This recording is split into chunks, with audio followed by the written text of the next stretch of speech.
Құрметті әріптестер, бүгінгі түсіндірген сабағымыз сабақ кестесін бағдарламалық қамтамасыздандыру. Бұл жерде сабақ кестесін автоматты түрде құратын программаны таныстыратын боламыз. Ал программаны тікелей жасалып жатқан жерінен ашайық. Бұл жерде жалпы программа 9 формадан тұрады екен. Оның бірінші формасында педагогикалық қызметкерлер толтыру, яғни мұғалімдерді туралы сабақ жүктемесін толтыру. Форма 2-ні ашайық. Форма 2-де есептер шығару. Мысалы, кестенің бірінші кесте бойынша шығарған кезде, мысалы, дүйсенбі 8-ші сыныбында мындай сабақтар болады, математика сейсенбі мындай сабақтар болады деген сияқты. Мұғалімдер бойынша есептерде бұл мұғалімдерге қатысты есептер көрсетеді. Мысалы, Кәдір Бауыржан 8-ді сағат мыншада сабағы бар, 8-ді сағат 14-те сабағы бар деген сияқты нәрселерді көрсетеді. Және де бұл жерде қазақ кириллица жазуына және латын жазуына аударуға мүмкіндік береді. Форма 3-ті ашайық. Форма 3-імізде бұл қосымша форма екен, бұл анша нәрселер көрсетілмейді негізі экранда. Форма 4-те негізгі басты бет болып саналады екен. Форма 5-те де дәл солай қосымша ретінде қолданған екен. Форма 6-мызда мұғалімдерді толтыруға арналған мәліметтер екен, форма екен. Форма 7-мізде сыныпқа қатысты мәліметтер толтыратын форма екен. 9-да жеке мұғалімдерге арналған есептерді шығаруға арналған екен. Ал жерде 8-ді басайық. 8-де де қосымша былайша айтқанда жүктемені шығаруға арналған бағдарлама екен. Қазір біз бағдарламамызды іске қосайық.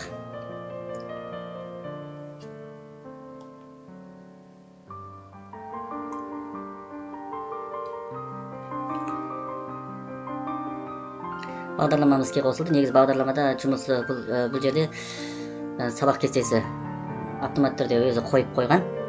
Біз тек қана жүктемені толтырғанбыз. Мысалы, жүктемені қалай толтырамыз? Бұл мәліметтерде жүктемені толтыру.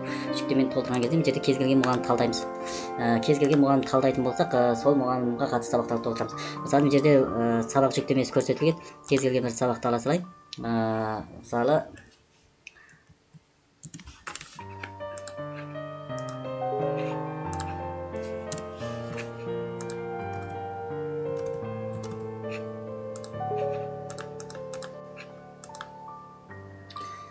Әлмағанов Парапбай деген ағайымыздың мысалы 6-де 7 бұда 7-де аптасына 5 сабақ бар екен, сабақ жүктемесі 20.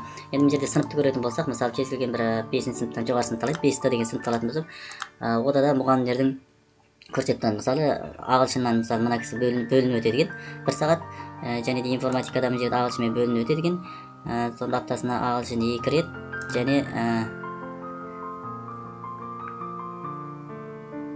жоғары жағында бұл жерде және де 1 рет, сонда ағылшын аптасына 2 рет. Бұл бөлініп өтетін топтар үшін көрсетілген. Енді біздің көңіл бөлетін жеріміз бұл жерде мысалы осы кісіні алайық. Бұл жерде сабақты жүктемені толтырғанда мынаған мәліметтерге көңіл бөлуіміз керек. Негізгі пән деген болады, және де топқа бөлу дегенде екінші мұғалімді талдауға мүмкіндік береді. Бірінші топ ағылшын тіліне кірсе, екінші топ басқа бір пәнге кіреді. Информатика пәніне кіруі мүмкін, немесе басқа көркем еңбек деген пәніне кіруі мүмкін. Соған тиісті мұғалімді көрсетуге мүмкіндік береді. Қалғандарында ол негізгі сабақта бұл жердегі екінші мұғалім көрсетілмейді, өйткені ол тек өзі кіреді. Факультатив сабақтарда да сондай, үйірмелерде де сондай, тек қана топқа бөлуге келгенде ғана бұл жерде екінші мұғалімді талдауға мүмкіндік береді. Егер бұл жерде сіз қарастырған мұғалім жоқ болатын жағдайда, бұл жерде мына суретті бассаңыз мұғалімді толтыруға мүмкіндік береді. Бұл жерде жаңа мұғалімді қосу, тиісті ЖСН пәні мұғалімнің атын басып, сақтау батырмасын бассаңыз жеткілікті. Сақтауға мүмкіндік береді. Екінші, бұл жерде сыныбы, сіз талдаған сынып жоқ болған жағдайда дәл солай сыныптың аты, қазір біз ойдан бір сынып жаза салайын. 14 дей салайын. 14А, бұл жерге цифр дегенге 14 деген керек. Ауысымы, бірінші ауысым, сақтау. Бұл сыныбымыз міне бұл жерде 14А бірінші ауысым бойынша сақталды. Сол сияқты мәліметтер сақтауға болады. Енді жүктемеде бұл жерде жалпы жүктеме, жеке мұғалім жүктемесі. Бұлар жалпы жүктемесі істеліп қойды. Жеке мұғалімдерге қатысты жүктемелер істелмеген. Қазір жалпы жүктеме бойынша көрейік.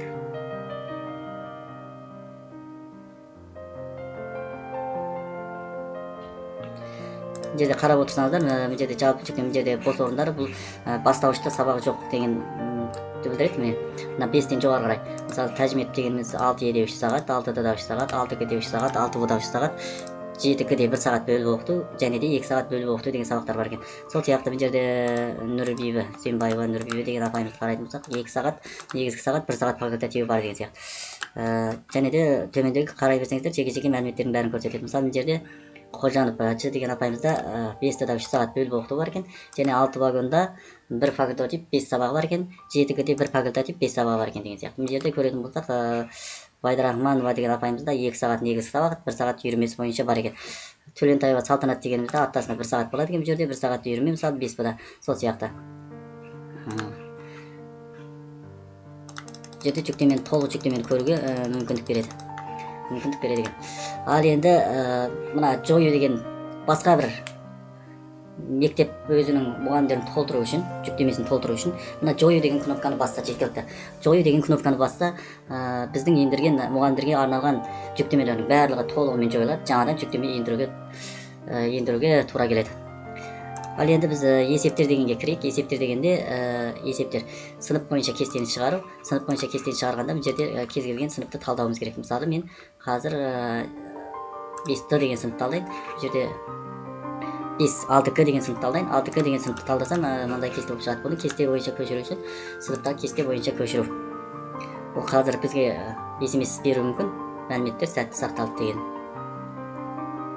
Сәтті сақталды деген мәлімет береді. Бұл қай жақта сақталды? Бұл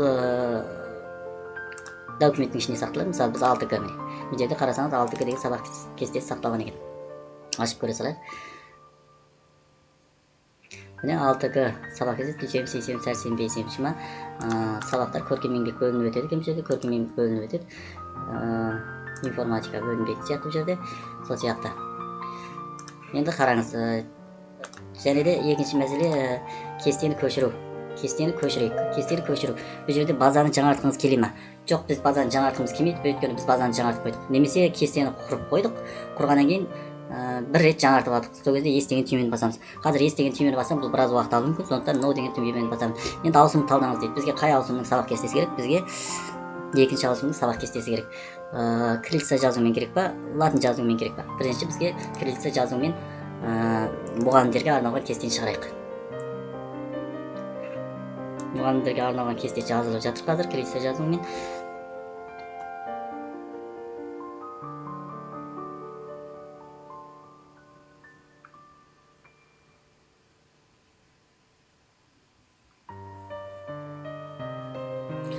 Кестеміз жазылып дайын болды. Бұл жерге қарап отырсаңыздар, мысалы мына ағылшын деген негізі бұл вакант болу керек. Бұл бөліп өтеді екен. 9Б деген сыныптың біріншісінде осы вакансияға берілген болса, енді екіншісі қазір көрейік. 9Б. 9Б деген бұл жерде информатика екен. Информатикамен бөлінген екен. Осы сияқты кестені шығарып беруге мүмкіндік болады. Және де бір көре салайық. Бұлардың үйірмелері көріну керек. Бұл жерге қарап отырсаңыз 6Б факультатив, 8А факультатив деген сияқты нәрселер көрінеді. Мысалы 10А үйірме сияқты нәрселер. Мына көлбеусіздіктің бәрі бөлініп өтетін сыныптар деген сөз. Бөлініп өтетін сыныптар екенін көрсетеді. Енді бұны біз латын тілінде шығарып берейік мұғалімдерге арналған, бірақ латын тілінде біраз уақыт алуы мүмкін.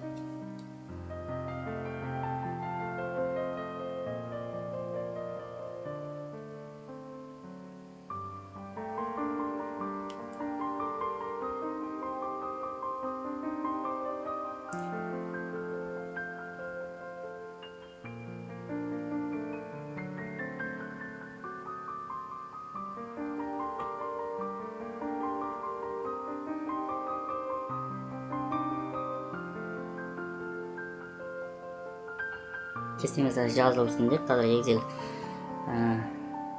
Excel'ге жазылып болсын.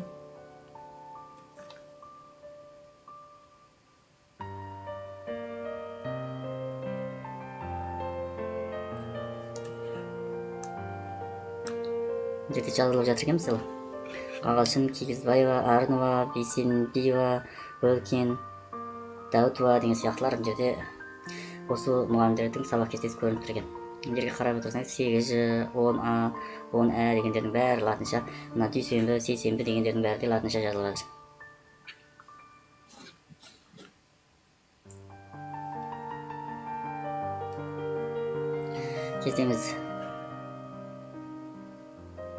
Кестеміз жазылып дайын болды. Бұл жерге қарап отырсаңыздар барлығы бағана айтқандай латын тілінде жазылған. Мысалы сейсенбі, сәрсенбі, мысалы 8Ж деген сияқты. Енді факультативтерді латыншадан мысалы 8 вагонның факультативі, 9Әнің үйірмесі деген сияқтылардың көлбеу сызығының бәрі бағана айтқанымыздай бөліп оқыту тобына қарастырылған екен. Енді және бір есепті көрейік. Бұл жерде не көрсетеді екен? Бұл жерде кесте мұғалімдерге арналған. Бірінші бұл кестені көрейік. Кестені не шығарады екен? Кестені шығарайық қазақ тілінде.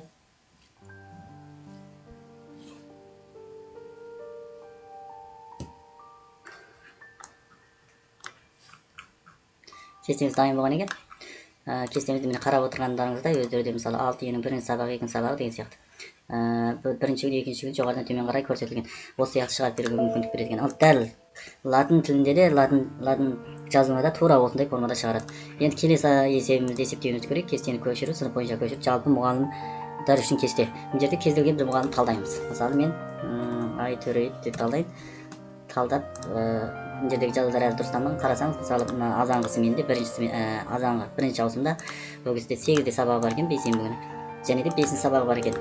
Мыналар түстен кейінгі ауысымдар. Сол сияқты кез келген мұғалімді көруге болады. Мысалы Исатаев Жандос деген ағайымызды көрейік. Ол кісі де дәл солай. Мысалы бірінші менде 5-ші 6-шы сабағында сабақтар бар екен. Ал түстен кейін 3-ші 4-ші 6-шы 7-ші деген сияқты нелер бар екен. Енді және бір мұғалімді көрейік.